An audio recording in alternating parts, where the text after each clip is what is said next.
talking about business unusual. So let's introduce our guest. How can business be unusual?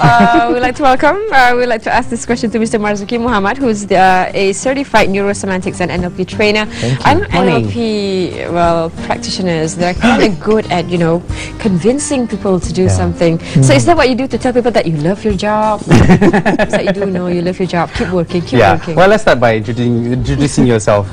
You know, what exactly is a certified neurosemantics and NLP trainer? Sounds like a rocket scientist, huh? Yeah, man. Thank you very much for having me here, and thank you to all the audience who's at home watching.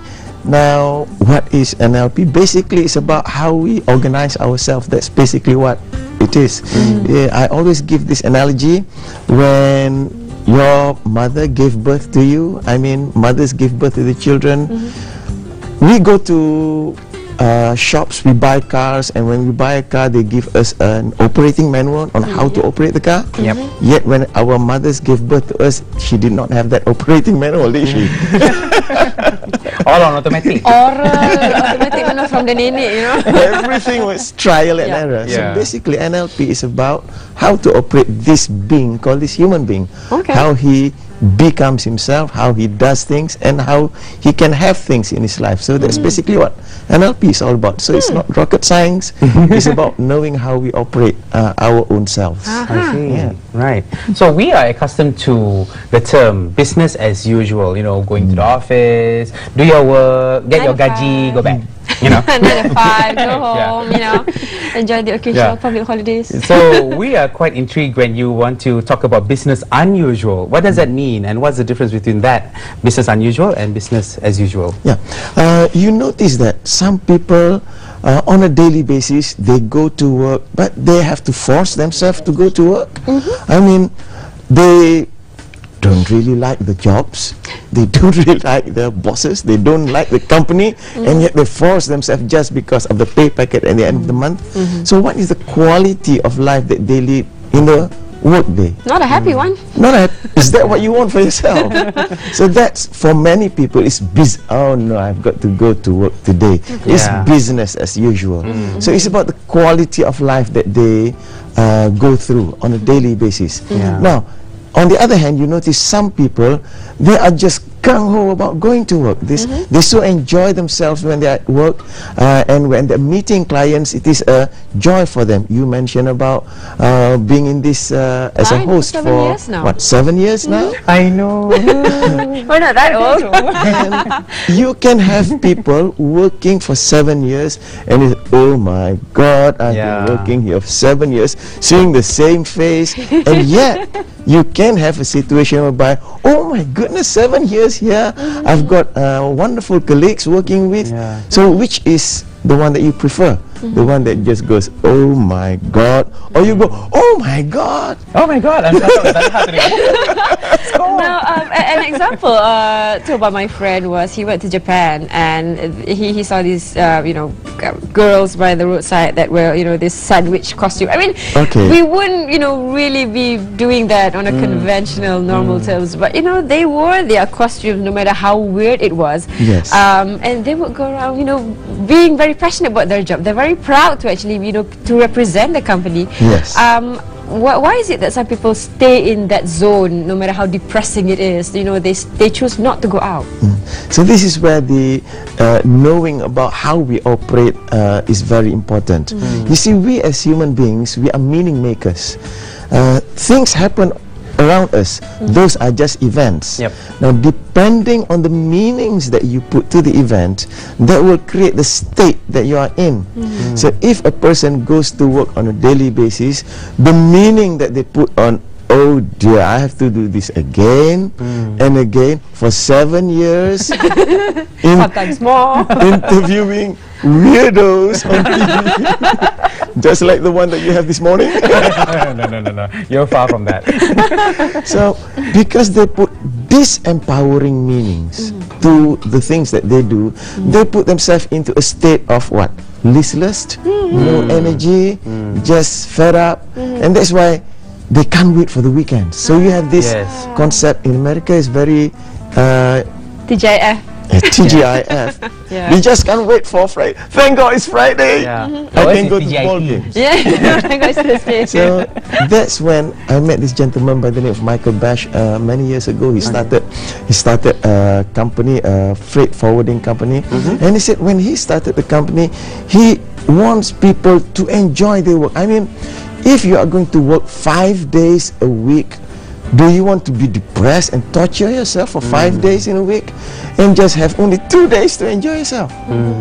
So he came up with the concept, instead of TGIF, what about TGIM?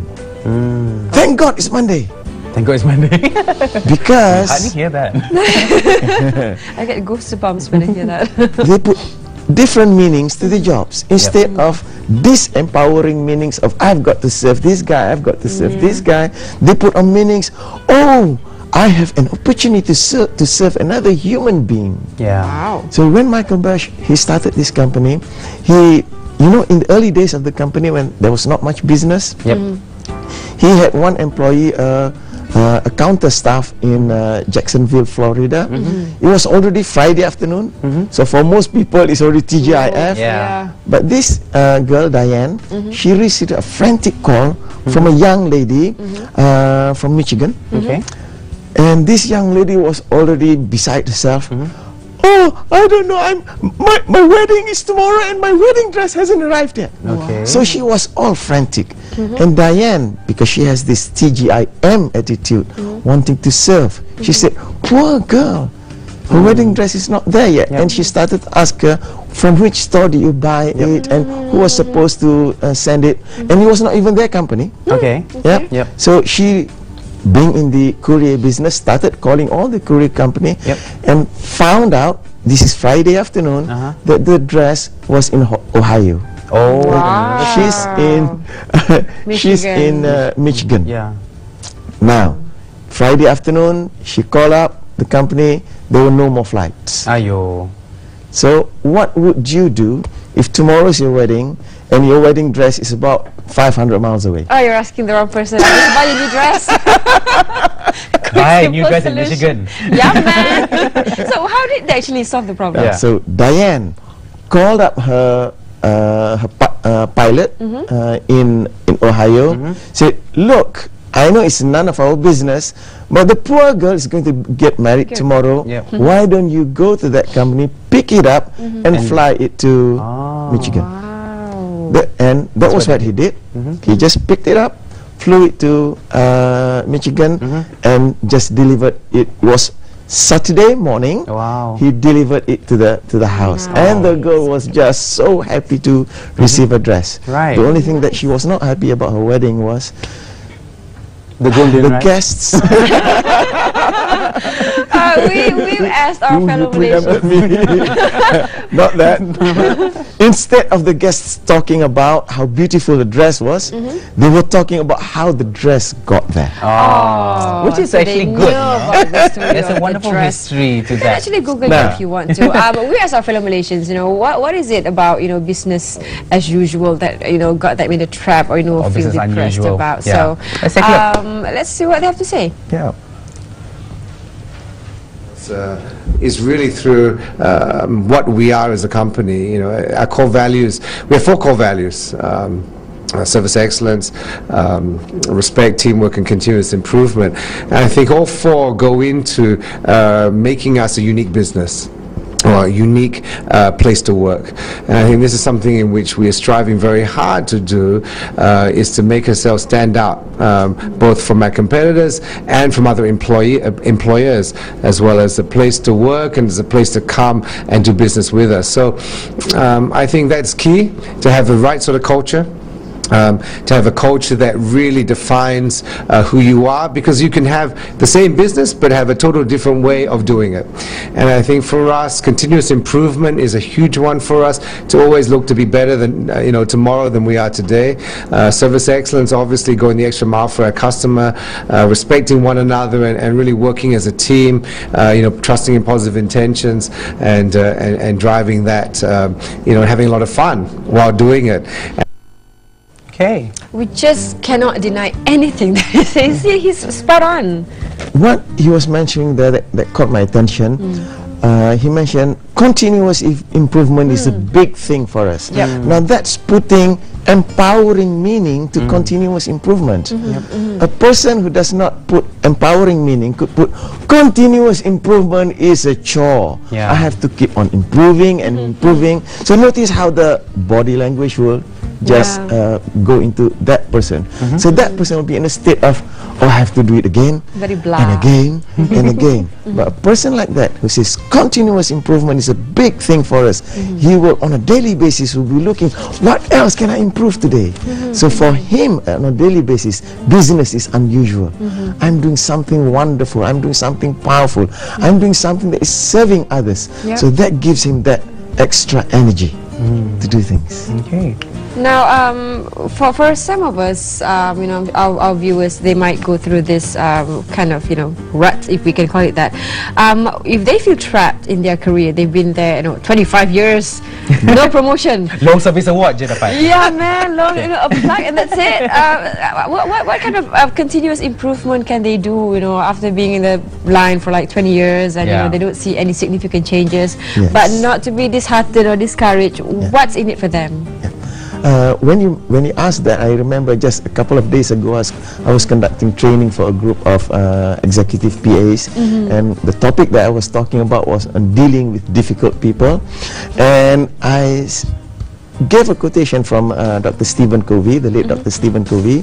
He said that if you think that that is the problem, thinking that that is the problem is the problem.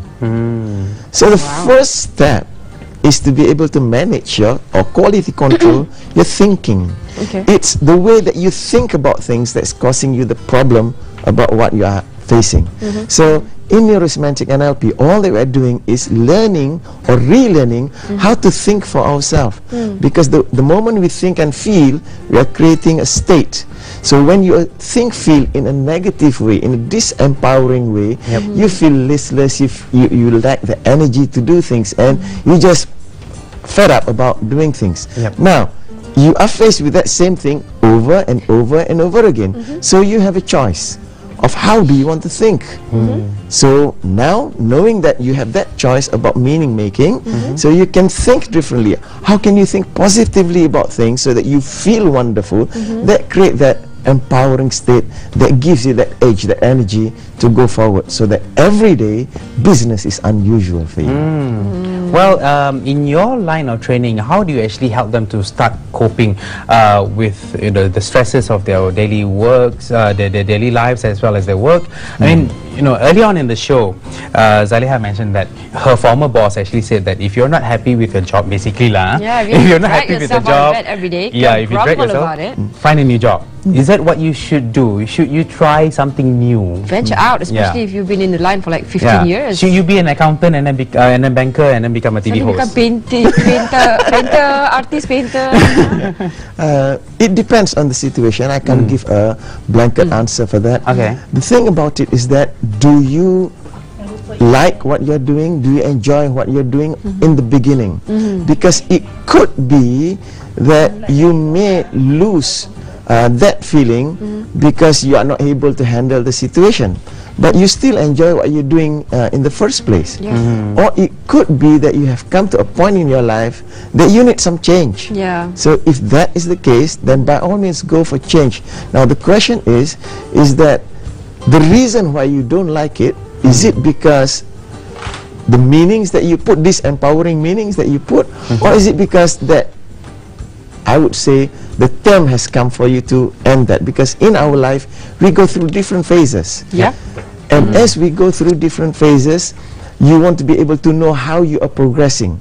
Now, if you have come to the end of a phase, by all means just leave and do something else. But the question is, are you leaving that place because you are unloading the blame on others, unloading the blame on the boss, unloading the blame on the work?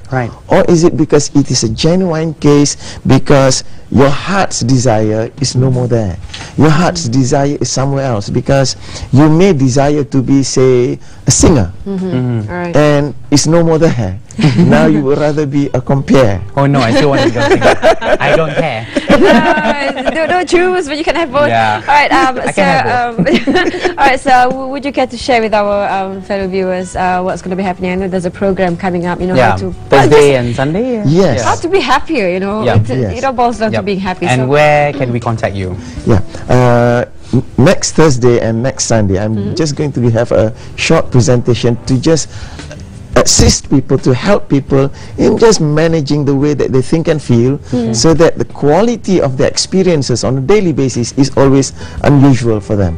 So we are having this in our office. Now, on next Thursday, it will be in the afternoon, 2:30 to 4 o'clock. Yep. And on next Sunday, we are having it in the morning, The 11. details are there on the screen. Yeah, You they're can on see the that. screen So- Thursday. Yep, please take note. 2:30, 4 p.m. Excuse me. Sunday, 21st October, 11 a.m. 12:30 p.m. So Just for more information, the website or the email is there. The email there is Yeah. there. Alright. So I would I like just like that. to mention that our meeting room is not that big, so I'm going to limit it to only about 15 people.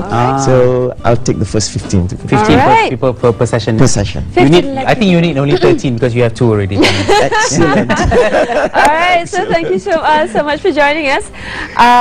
Coming right up, we're going to be talking about the resolution for National Education Convention 2012. Yeah. But before that, we're going to make a quick visit to the Temple of Fine Arts, so stay with us on Hilo 2. Don't go away.